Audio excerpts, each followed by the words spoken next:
Hello and welcome to another update video about Bitcoin. Yeah, the week started as the weekend finished very quiet. It was a quiet weekend. The market really didn't move much. We had a little bit of a decline on the Bitcoin chart after on Saturday, I think no, on Friday it was, a new 2023 high was struck just before the weekend. But as I said, it would be a quiet weekend most likely due to the public holiday in the US. And yeah, it has been it was a really quiet weekend.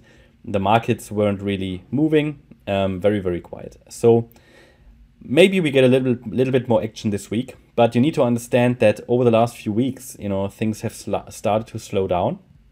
So Bitcoin looks increasingly toppy here, which again, the risk is increasing that Bitcoin at any time will start its wave 2 correction. Again, I'm not suggesting to short here. I'm not suggesting to assume the wave 2 has started. I'm not suggesting to wait for it, because the trend is still up. Okay, that's very important to understand. The trend is still up, and until a micro support level is breaking or has broken, I wouldn't even want to entertain the idea that the wave 2 has started. So we are focusing on higher as long as the trend is up.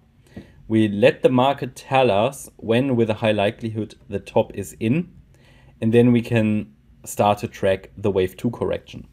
The wave 2 correction, we discussed it many times, should take us into this region here between 27,360 and 32,580. We will be able to specify that further once we have a confirmed top in place. But from the current price point, we talk about 12% to the 38.2 fib level, possibly down to 25%. So that's sort of percentage-wise what we need to look at. But before that happens, Bitcoin can easily still stretch higher. It is, however, not an impulse that's developing here. We're likely dealing with an ending diagonal. Why? Because the waves are all corrective that are happening here. Yeah. So there are two main options I've got. Either the wave 4 finished here on the 14th of November and we're dealing with an ending diagonal. Wave 1, wave 2, wave 3 in the making, wave 4, wave 5. There would be an ending diagonal. We completed off the wave 3 already the A and the B waves, and we're now in wave C, in which we're dealing with the 1-2 setup. That's currently the primary scenario, even though the other one is very likely as well, which would mean that the triangle finished here. So the wave 4 needs to be set here, and it was a triangle. And now we're just moving up in wave 5, which could be an impulse, the way that looks, because we've got 5 waves up here.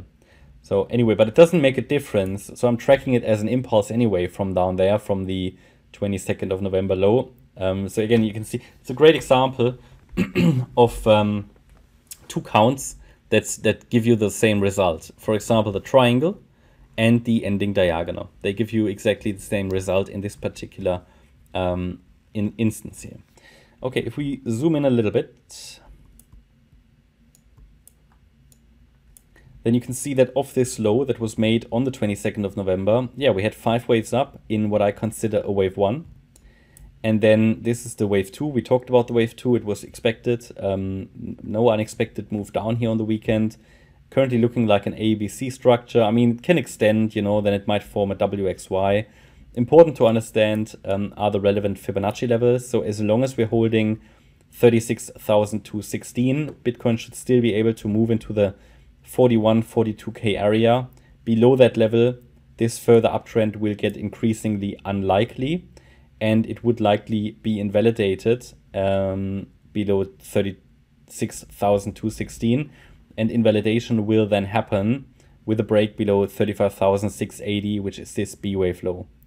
So as long as we're holding the yellow support box, no reason to worry at all or to change something. I mean, I know a lot of people are waiting for a deeper pullback. They would rather be happy. It's always a matter of perspective. So for example, if you took profits regularly, then you're happy with a pullback. There are also certain Fibonacci extensions that have created an overlap with the retracements. For example, here at 37K, there's the 100% extension of the A wave. and that can provide some good support there. Below that level, we've got 36,680 and that already mentioned 36,216 level. And these levels need to hold for a third wave rally to occur.